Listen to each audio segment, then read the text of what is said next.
Market यार्डमध्ये plastic कचऱ्याची खुलेआम जाळपोळ, नागरिकांच्या जीवाशी खेळ सुरू। कृषी उत्पन्न बाजार समितीच्या भोंगळ कारभारामुळे विषारी धुराने परिसर गुदमरला, संबंधितांवर कारवाईची मागणी। सोलापूर शहरातील कृषी उत्पन्न बाजार समितीमध्ये प्रशासनाच्या निष्काळजीपणाचा आणि पर्यावरण विरोधी कारभाराचा गंभीर प्रकार समोर आलाय। मार्केट यार्डच्या पाठीमागील भिंतीलगत मोठ्या प्रमाणात संपूर्ण मार्केटमधील प्लास्टिक व कागदी कचरा टाकला जात असून या कचऱ्याची शास्त्रोक्त पद्धतीने विल्हेवाट लावण्याऐवजी तो सर्रास पेटवून दिला जात असल्याचा धक्कादायक प्रकार उघड झालाय। मार्केट कमिटीच्या कर्मचाऱ्यांकडूनच हा प्लास्टिक कचरा गोळा करून त्याला आग लावण्यात येत असल्याने परिसरात मोठ्या प्रमाणात विषारी धूर पसरते। या धुरामुळे पर्यावरणाचे गंभीर नुकसान होत असून नागरिकांच्या आरोग्यालाही मोठा धोका निर्माण झालाय। विशेष म्हणजे प्लास्टिक जाळणे हे कायद्याने गुन्हा असतानाही मार्केट कमिटीकडून उघडपणे नियमांची पायमल्ली केली जात असल्याचा आरोप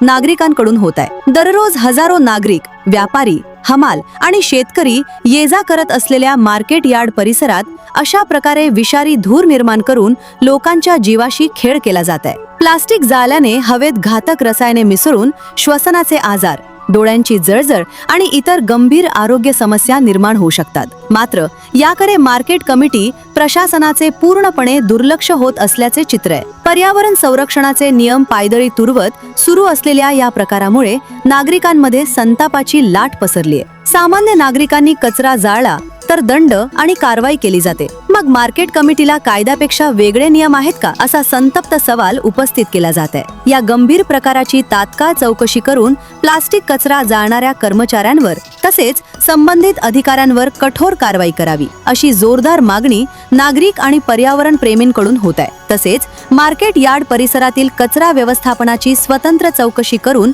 जबाबदार अधिकाऱ्यांना निलंबित करण्याची मागणीही पुढे येत आहे।